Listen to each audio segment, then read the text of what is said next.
स्वागत है दोस्तों। आज की इस वीडियो में पढ़ेंगे यूपी डीएलएड थर्ड सेमेस्टर के गणित विषय। तो दोस्तों इसमें हम देखेंगे कि समुच्चय के बारे में। जो यूनिट 10 हमारा यूनिट 9 तक हम लोग क्या किए थे, पहले पढ़ चुके थे, और आज हम देखेंगे यूनिट 10 जिसे पढ़ेंगे समुच्चय। ठीक है, तो सबसे पहले आपको बता दें कि समुच्चय होता क्या है, ठीक है, और इसको प्रदर्शित कैसे करते हैं। ठीक है दोस्तों, इसके बाद हम चलेंगे इसके प्रकार पर, यानी प्रदर्शित करने के कितने प्रकार होते हैं, और फिर हम लोग क्वेश्चन पर चलेंगे। क्वेश्चन के साथ साथ आपको डिफिनेशन बताया जाएगा, तो उसके साथ हम लोग पढ़ेंगे। तो दोस्तों तो सबसे पहले समुच्चय क्या होता है इसके बारे में बताते हैं दोस्तों। समुच्चय उन वस्तु या संख्या को कहते हैं कि जिनका हम लोग क्या बना सके, एक समूह बना सके, समूह बना सके। जैसे दोस्तों, जैसे मान लीजिए एक क्लास है, ठीक है, जिसमें बॉयज और गर्ल्स दोनों पढ़ते हैं, ठीक है, इनका एक क्या समूह बना दें। जैसे मान लीजिए 5 गर्ल्स हैं और 5 बॉयज हैं, 10 गर्ल्स हैं, तो दोनों का एक क्या होता है, समूह बना दें, एक जगह लिख दें, उसमें उनका नाम लिख दें, तो ये हमारा क्या हो जाएगा, समुच्चय हो जाएगा। दोस्तों इसी प्रकार से एग्जांपल लेके चलते हैं। तो जैसे मान लीजिए कि प्रथम 5 प्राकृतिक संख्याओं का क्या लिखें, समुच्चय बनाएं, तो क्या हो जाएगा, देखिए तो क्या करेंगे, ग्रुप बनाएंगे। प्रथम 5 प्राकृतिक संख्या क्या होते हैं, प्राकृतिक संख्या 1 से स्टार्ट होती है, 1 2 3 4 5, यही तो बनेगा। तो क्या हो जाएगा हमारा, ये हमारा हो जाएगा समुच्चय। क्या हुआ, समूह नहीं बन गया, 5 का समूह बन गया कि नहीं बन गया, बन गया। यदि यही सिंगल में होता, सिंगल में भी एक समुच्चय है, लेकिन इसको क्या बोलते हैं, एकल समुच्चय। ये सब पढ़ेंगे दोस्तों, अभी हम आगे चल के सब एक एक पॉइंट बताएंगे आपको। तो इस वीडियो को लास्ट से देखेंगे, तभी आपको एक एक बात समझ में आएगी। दोस्तों अब इसको प्रदर्शित करने की कितनी विधियां हैं, इसको हम देख लेते हैं। ठीक है, तो जो विधियां होती है समुच्चय को प्रदर्शित करने की, 2 विधियां होती है। पहला है साड़ियन विधि और दूसरा है नियम विधि। साड़ियन विधि को हम लोग सूची विधि भी कहते हैं दोस्तों। क्या कहते हैं, सूची विधि या साड़ियन विधि। दोस्तों और एक होता है नियम विधि और एक समुच्चय निर्माणी विधि होता है। तो सबसे पहले हम देखते हैं कि साड़ियन विधि किसे कहते हैं। दोस्तों तो पहला हम देखेंगे साड़ियन विधि। तो साड़ियन विधि को जो प्रदर्शित करते हैं, तो जो संख्या या ऑब्जेक्ट जो भी होता है उसी को हम लोग लिख देते हैं डायरेक्ट में, उसी को हम लोग क्या कहते हैं, साड़ियन विधि। जैसे मान लीजिए कि हम बोले कि 5 सम संख्याओं का प्रथम लिखिए, प्रथम मतलब स्टार्टिंग से, प्रथम 5 सम संख्याओं का समुच्चय। तो हम इसको प्रदर्शित कैसे करेंगे, इसकी 2 विधि है प्रदर्शित करने का। तो पहला विधि कौन सा, साड़ियन विधि। तो साड़ियन विधि से लिखेंगे तो क्या करेंगे, मान लीजिए सम मतलब मान लीजिए इवन, तो ई इक्वल टू मान लीजिए, तो ई इक्वल टू क्या लिख सकते हैं हम लोग, ब्रैकेट लगाएंगे, ब्रैकेट बाद क्या करें, प्रथम 5 यानी 2 4 6 8 और 10, ये हमारा प्रथम 5 सम संख्या है कि नहीं है, इसका समुच्चय बन गया। इसको किससे प्रदर्शित किया हम लोग, इसको हम लोग बोलते हैं साड़ियन या सूची विधि। कहीं क्वेश्चन पूछ लेगा कि सूची विधि से प्रथम 5 सम संख्याओं का क्या लिखे, समुच्चय बनाए, तो क्या बनाएंगे, ई इक्वल टू या एस इक्वल टू कुछ ही मान लीजिए, इससे कोई मतलब नहीं होता है, या मानने के ऊपर डिपेंड करता है। ठीक दोस्तों, तो हम लोग लिख देंगे 2 4 6 8 10। इसी प्रकार से प्राकृतिक संख्या लिखेंगे तो 1 2 3 4 5 लिख लेंगे। ठीक दोस्तों, और नियम विधि क्या होता है, नियम विधि जिसे हम बोलते हैं निर्माण विधि बोलते हैं। तो क्या बोलेंगे, जैसे मान लीजिए ई इक्वल टू था, तो ई इक्वल टू क्या लिखेंगे, एक्स, और क्या करेंगे, कॉलन डालेंगे, फिर एक्स, क्या करेंगे, एक्स, क्या करेंगे, एक्स सम संख्याओं का एक समुच्चय है। क्या करेंगे, एक्स सम संख्याओं का एक समुच्चय है। क्या है, समुच्चय है। यही मेथड है, बस साड़ियन को हम लोग इस तरह प्रदर्शित कर देंगे और नियम को हम लोग इस तरह से प्रदर्शित करते हैं। यही बस 2 मेथड है। आप लोग कुछ भी लिखें यहाँ पर x को और x को प्रदर्शित कर दीजिएगा, और जो क्वेश्चन में कहा रहेगा उसी में से क्या करेंगे, एक संख्या ले लेंगे, उसी को हम एक समुच्चय कहते हैं, इसी को हम लोग कहते हैं निर्माण विधि। ठीक दोस्तों, तो दोनों विधि आप लोग को समझ में आ गया होगा। तो अब लोग चलते हैं डायरेक्ट क्वेश्चन पर। और ये जो हम पढ़ा रहे हैं, आपको पहले से बताया था कि यूपीएससीईआरटी के हम बुक से पढ़ा रहे हैं, जो 9 तक पढ़ा दिया गया था। कुछ टेक्निकल खराबी होने के कारण आप लोग का, जैसे मैं जिस बोर्ड पर पढ़ाता था दोस्तों, तो बोर्ड का जो पेन होता है, पेन का प्रॉब्लम हो गया था, तो हम मोबाइल से नहीं पढ़ा पा रहे थे, मोबाइल से केवल आप लोग को पीडीएफ ही पढ़ा पा रहा था दोस्तों। तो वही सिस्टम नहीं हो पाता, तो आप लोग को नहीं पढ़ा पा रहा था, तो सिस्टम हो चुका है। अब दोस्तों क्लास रेगुलर चलेंगी, तो आप लोग समझ जाइए कि अब आपकी क्लास डेली चलेगी। क्वेश्चन भी आप लोग को जैसे ही चैप्टर समाप्त होता है, 10 11 12 13 14 15 जल्दी समाप्त हो जाएगा, 15 5 20 चैप्टर तक है। तो ये 10वां चैप्टर है, 10 चैप्टर बचे हैं, तो जल्दी आपको समाप्त होने के बाद आपको क्वेश्चन स्टार्ट कर दिया जाएगा। ठीक दोस्तों, तो आइए हम स्टार्ट करते हैं, अगला देखते हैं। कि अगला क्या कह रहा है। देखिए अब क्वेश्चन में चलते हैं, इसी का क्वेश्चन के साथ हम डिफिनेशन बताएंगे आपको। जैसे क्वेश्चन में कह रहा है कि निम्नांकित में से कौन सा समूह सुपरिभाषित है, कौन सा समूह सुपरिभाषित है दोस्तों। तो सबसे पहले हम क्या करेंगे कि क्वेश्चन पहला देखेंगे। क्वेश्चन क्या कर रहा है, किसी नगर के सभी सफल नागरिक। सुपरिभाषित मतलब होता क्या दोस्तों, मैं आपको बताता हूं कि जिससे हम लोग परिचित हो, किसी चीज से परिचित हो और उसके समूह बना सकें। दोस्तों जैसे मान लीजिए किसी के बारे में को पता ही नहीं है तो उसका समूह कैसे बनाएंगे, तो क्या बोलते हैं, अपरिभाषित बोलते हैं। मतलब सुपरिभाषित नहीं बोलते हैं, उसको अपरिभाषित बोलते हैं। तो हमको क्या ढूंढना है, सुपरिभाषित। अब बताइए कि किसी नगर में सभी सफल नागरिक, आप किसको बोलेंगे कि सफल है कि असफल है, ये तो आप ज्ञात कर ही सकते हैं। तो क्या है, ये अज्ञात है, तो सुपरिभाषित नहीं है। हमको वही ढूंढना है जिसको हम सुपरिभाषित कर सकते हैं, यानी उसको हम लोग परिचित हैं और उसको हम लोग क्या एक समूह में रख सकते हैं। अब देखिए कक्षा 9 के एक विद्यार्थी द्वारा चयनित विषयों का समय, चयनित विषयों का समूह। तो क्या होगा, कक्षा 9 में क्या चयनित विषयों का संख्या, मान लीजिए 5 विषय का चयन किया है, तो 5 विषय तो कंफर्म है कि 5 ही विषय चयन किया है, इसका समुच्चय तो बन सकता है। तो ये भी तो एक सुपरिभाषित समूह है। ठीक दोस्तों, तो इसका दूसरा हमारा क्या हो जाएगा, सही हो जाएगा। पहला गलत हो जाएगा, दूसरा सही हो जाएगा, यानी ये हमारा है। तीसरा देखिए क्या कहा, 10 से कम सम प्राकृतिक संख्याएं, 10 से कम सम प्राकृतिक संख्याएं, 10 से कम प्राकृतिक संख्या कौन से होते हैं। देखिए सम प्राकृतिक संख्या क्या, 2 4 6 8, 10 से कम है कि नहीं है, तो ये हमारा क्या हो जाएगा, ये सही हो जाएगा, ये भी सुपरिभाषित है। इसी तरह से आप लोग कर लीजिएगा, इसी प्रकार से आप लोग को सब पता होगा। देखिए एक क्वेश्चन दो क्वेश्चन हर एक टॉपिक का बताऊंगा, क्योंकि बहुत लंबा चैप्टर है। यदि हम पूरा बताऊंगा दोस्तों तो बहुत लंबा खींचा जाएगा, तो आप लोग को दो दो तीन तीन बता रहा हूं, तरीका बस करने का बता दूंगा, आप लोग करते रहिएगा।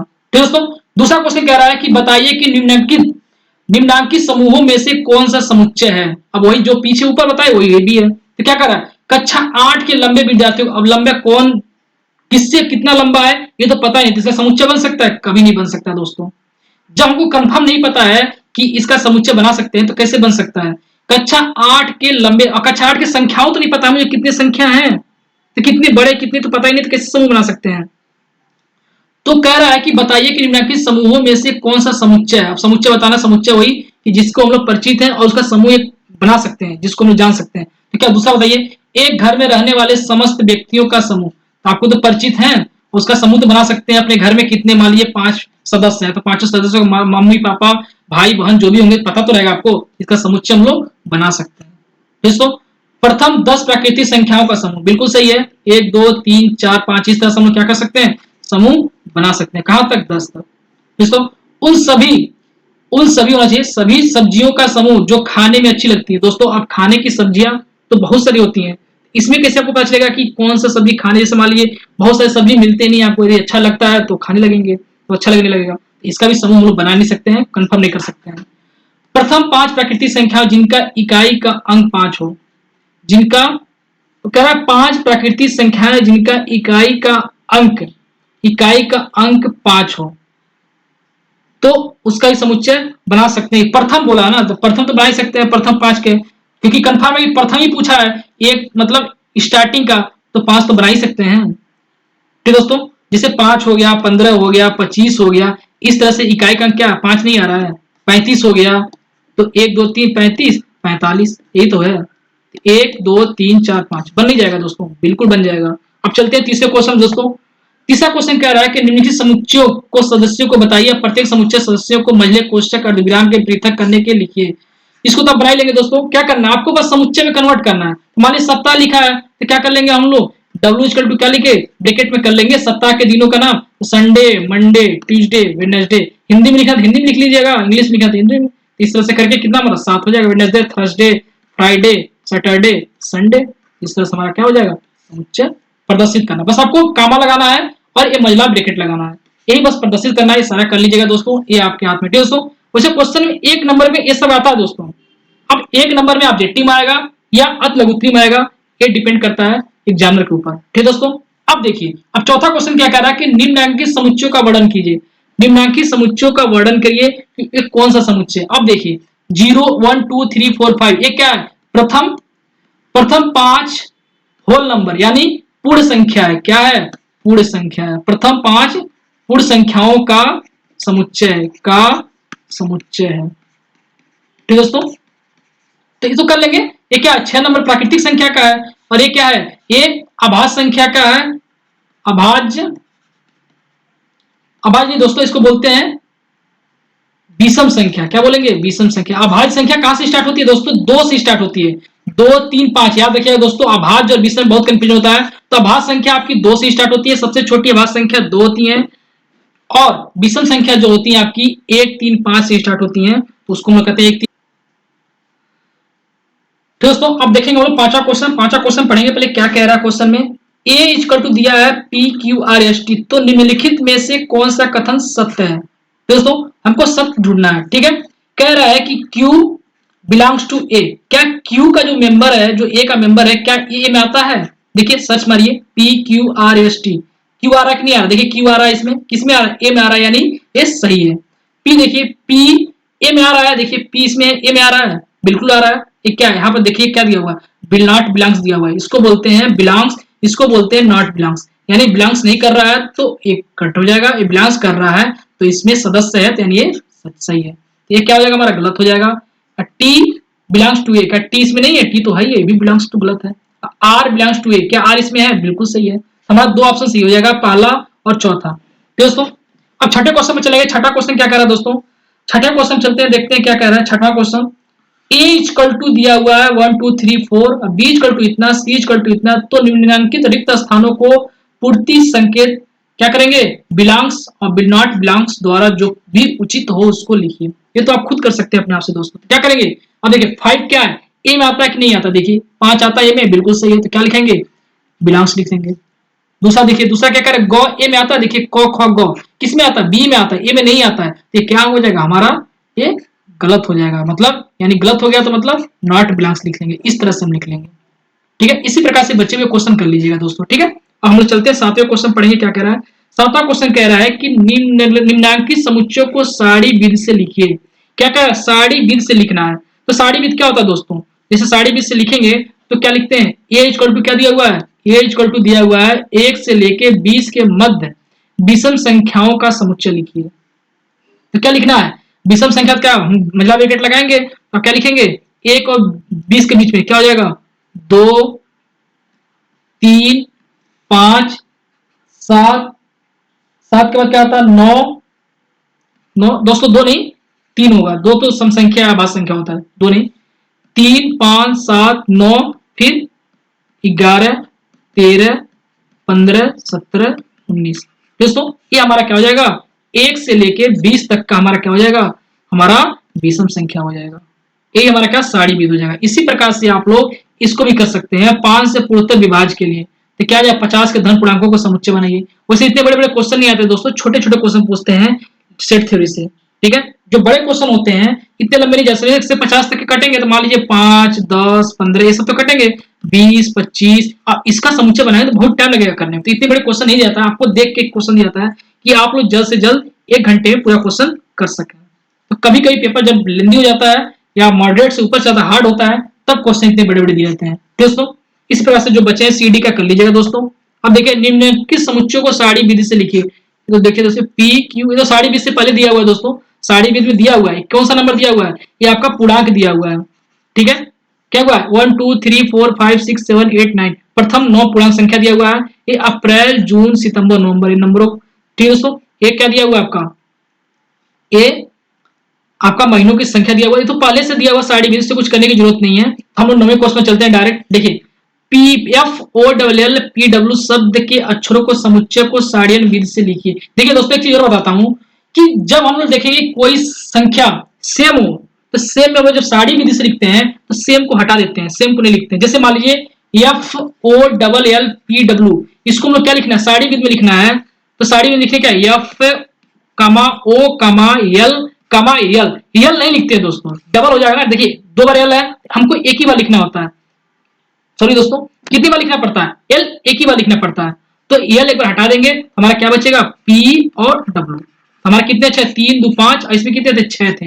हमारा यही क्या हो जाएगा? हमारा यही सारणी विधि हो जाएगा या सारणीय विधि हो जाएगा। तो याद रहे दोस्तों, जहां पर हमारा संख्या सेम मिलेगा, सेम ऑब्जेक्ट रहेगा, उसको अंदर नहीं रखेंगे, एक ही रखेंगे। जैसे 2 सेम है तो उसमें से किसी एक को रखना है। जैसे इलाहाबाद, अब इसको हटाते हैं, अब इलाहाबाद का देखते हैं। इलाहाबाद का समुच्चय बनाते हैं। जब इलाहाबाद का समुच्चय जब बनाएंगे तो बताइए इलाहाबाद का क्या हो जाएगा?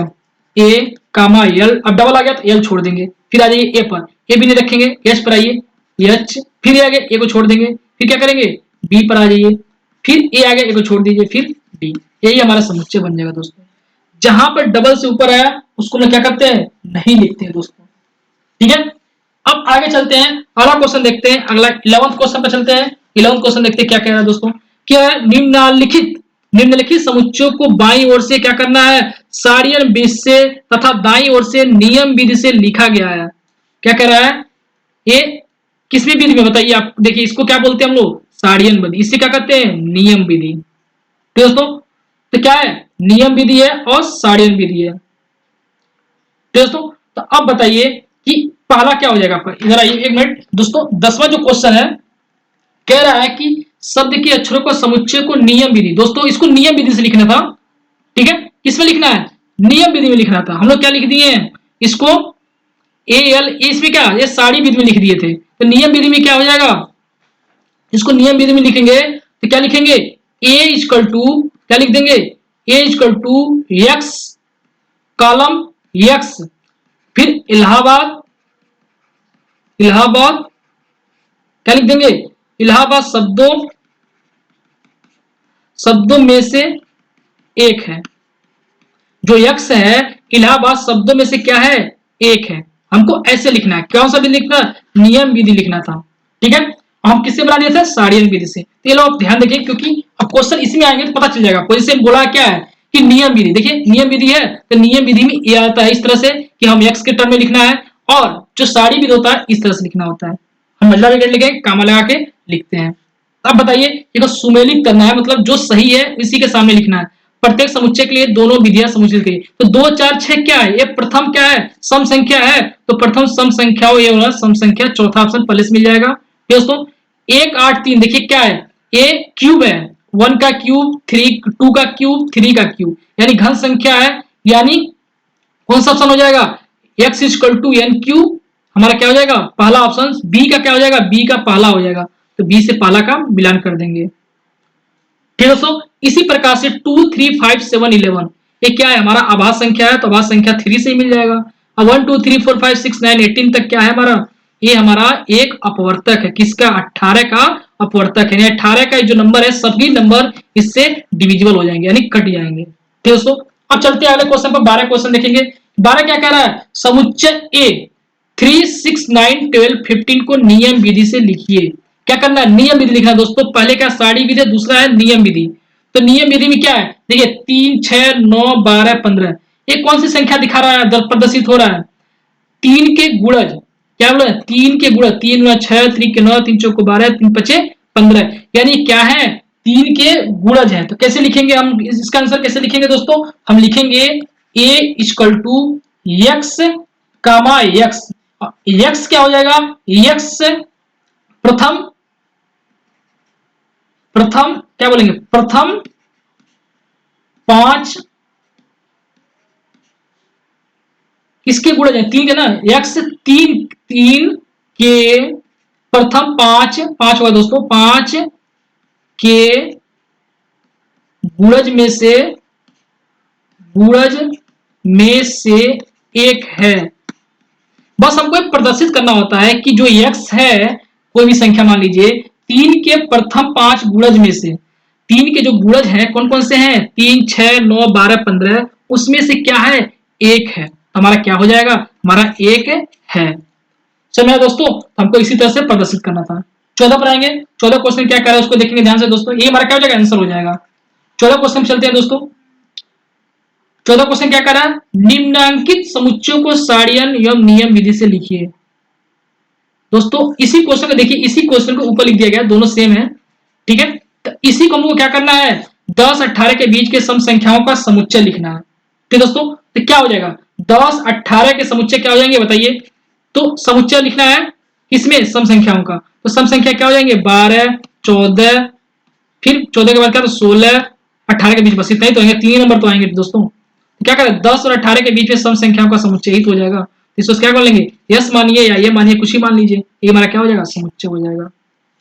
ठीक दोस्तों, अगर देखिए नियम विधि से लिखना है तो क्या लिखेंगे नियम विधि से, तो ये इक्वल टू एक्स और x मान लीजिएगा, तो x जो होगा क्या होगा,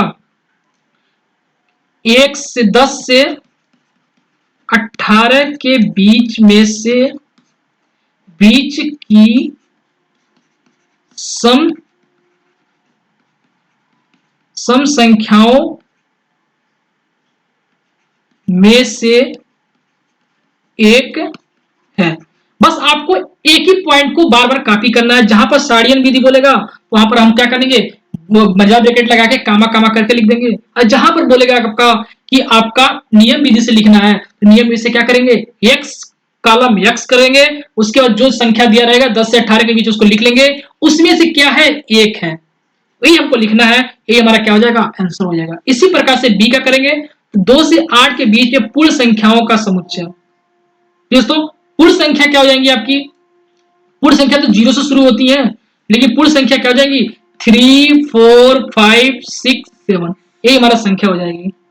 दोस्तों तो हमारा 2 और 8 के बीच का पूछा पूर्ण संख्या, या पूर्णांक संख्या पूछता तो पूर्णांक संख्या तो बहुत लंबा हो जाएगा, नहीं पूर्ण संख्या ही पूछा हुआ है। ऋण पूर्णांकों का समुच्चय, ऋण पूर्णांक क्या हो जाएगी, जिससे प्लस माइनस दोनों आए और जीरो भी आए, उसको हम क्या कहते हैं, ऋण पूर्णांक बोलेंगे। दोस्तों 30 और 50 के बीच के बाद संख्याओं का समुच्चय, इसको बना सकते हैं। दोस्तों आप लोग को बस समझ में आ जाए तो अपने आप से क्वेश्चन आप लोग एक एक कर सकते हैं। दोस्तों अगले क्वेश्चन चलते हैं। 15 क्वेश्चन क्या कह रहा है, देखिए 15 कह रहा है कि निम्नांकित समुच्चयों की संख्या बताइए। क्या कह रहा है, समुच्चयों की संख्या बताना, हमको क्या बताना है, क्या बताना है। तो पहला क्या है, कितनी संख्या, 1 2 3 4, कितनी है संख्या, कितनी है, 4 संख्या। ये तो अपने आप से कर सकते हैं, गिनती करना है, बस उसी को लिखना है, ये तो अपने आप कर लीजिएगा। दोस्तों 16 का देखिए, प्रश्न संख्या 1 में से दिए गए समुच्चयों के लिए निम्नलिखित में से कौन सा कथन सत्य है। यानी ऊपर जो दिया हुआ है, ऊपर वाला बात किया जा रहा है, तो यहाँ पर 15 होना चाहिए, संख्या 15, ठीक है। दिए गए समुच्चयों के कौन सा कथन सत्य है, जैसे n B, number of B, जो बी दिया हुआ है क्या नंबर ऑफ डी के बराबर है। सो देखिए 4 नंबर इसमें है, नंबर ऑफ डी कितने, 1 2 3 4, बराबर है, बिल्कुल सही है। और इसमें number of C equal to number of D, number of C equal to number of D, नहीं बराबर है। Number of C equal to 2 of number of D. देखिए दोस्तों जो 2 होता है, तो 2 डबल नहीं कर सकता है, 2 जो होता है अंदर मल्टीप्लाई होता है। जैसे मान लीजिए यहाँ पर 2 कर दिया, तो 2 से इसमें क्या होता है, मल्टीप्लाई हो जाता है। लेकिन ऐसा क्वेश्चन जो पूछा गया है ये सही नहीं है दोस्तों, क्या हो जाएगा, गलत हो जाएगा। इसमें देखिए मल्टीप्लिकेशन हो गया है, यानी इसकी संख्या बढ़ेगी नहीं। जैसे मान लीजिए कह रहा है कि 2 of B, n of B, तो 2 इक्वल टू कितना दिया होगा, 1 3 5 7, तो इसका दूना नहीं होगा दोस्तों, संख्या तो यही होगी, ठीक है। इससे कोई मतलब तो मल्टीप्लिकेशन है, दूना नहीं बोला हुआ, तो दूना नहीं होगा, ये इस संख्या 4 ही होगी। आपको संख्या बस देखना है। देखिए क्या पूछा हुआ है कि निम्नलिखित कौन सा सत्य सही है, और सदस्यों की संख्या यदि बराबर होगी तभी हमको लिखना है। यहाँ पर मल्टीप्लिकेशन से कोई मतलब नहीं है दोस्तों, हमारा एक ही ऑप्शन सही हो जाएगा, ए ऑप्शन, ठीक है। 17 क्वेश्चन चलेंगे। यदि समुच्चय A B C D E, तो समुच्चय बी इक्वल टू क्या है, सी डी एफ है, तो दोनों समुच्चयों का सर्वनिष्ठ समुच्चय ज्ञात करिए। अब देखिए दोस्तों सर्वनिष्ठ कहते किसे हैं, इसके बारे में बता देते हैं। सर्वनिष्ठ का मतलब होता है जिसमें समान मिले, दोनों में सेम मिले, उसी को हम लोग क्या बोलते हैं, सर्वनिष्ठ। ये क्या है, समुच्चय का एक प्रकार है। तो क्या लिखेंगे, सर्वनिष्ठ समुच्चय क्या लिखते हैं, तो सर्वनिष्ठ समुच्चय बराबर क्या हो जाएगा, सर्वनिष्ठ समुच्चय। इसको एक और नाम से बोलते हैं, क्या बोलते हैं, सर्वनिष्ठ को बोलते हैं हम लोग इंटरसेक्शन बोलते हैं। दोस्तों आप लोग जब पढ़े होंगे, जब लोग पढ़ते थे वेन डायग्राम में, तो उसमें क्या होता था, एक यूनियन होता था, एक इंटरसेक्शन होता था, ठीक है दोस्तों। तो यूनियन में क्या होता था कि पहली संख्या जो मतलब पहले था, दूसरे में जो मिलता था, दोनों को मिला लेते थे, और जो कॉमन उसको हटा देते थे। दोस्तों सर्वनिष्ठ में क्या होता है, इंटरसेक्शन में क्या होता है, इंटरसेक्शन को प्रदर्शित कैसे करते हैं, ऐसे करते हैं दोस्तों। इंटरसेक्शन बता देते हैं आपको, होता क्या है, जैसे मान लीजिए एक संख्या a इक्वल टू दिया है 1 2 3, ठीक दोस्तों। अब b इक्वल टू दिया है 2 3 5, दोस्तों इसमें बोल रहा है कि a इंटरसेक्शन b बताना है, तो क्या हो जाएगा, a इंटरसेक्शन b मतलब होता है a सर्वनिष्ठ b, तो क्या हो जाएगा, दोनों में कॉमन होता है, इसमें कॉमन क्या मिल रहा है, 2, इसमें 3 2 3, तो 2 3, ये हमारा क्या हो जाएगा, सर्वनिष्ठ हो जाएगा। इसको हम क्या करेंगे, a यूनियन नहीं, a इंटरसेक्शन b, यानी 2 3 हो जाएगा आंसर इसका। इसी प्रकार से हम 17 क्वेश्चन को अपने आप बता दीजिए। अब 17 का आंसर क्या हो जाएगा दोस्तों, देखिए a इतना दिया हो, b इतना दिया हो, तो क्या कॉमन है इसमें, देखिए b कॉमन, c कॉमन है, c इसमें है, b जी हाँ सही है, d कॉमन, d इसमें है, बस दो ही तो मिल रहा है, तो क्या करेंगे, a इंटरसेक्शन b, इसको जो आप सर्वनिष्ठ बोलते हैं इसी को हम इंटरसेक्शन ही बोलते हैं दोस्तों, ठीक है। A intersection B equal to क्या हो जाएगा हमारा, सी और डी हो जाएगा, ये हमारा आंसर हो जाएगा। ठीक है दोस्तों, आई होप ये बात आपको समझ में आएगा। अगला देखते हैं, अगला क्वेश्चन क्या कह रहा है कि 18 क्वेश्चन। दोस्तों अब थोड़ा लंबा हो रहा वीडियो, तो हम लोग 18 क्वेश्चन अगले वीडियो से पढ़ेंगे। नेक्स्ट पार्ट में पार्ट 1 पढ़ चुके हैं, पार्ट 2 में आप लोग को पूरा समाप्त कर दिया जाएगा। पार्ट 2 में जितने भी क्वेश्चन है पार्ट 2 के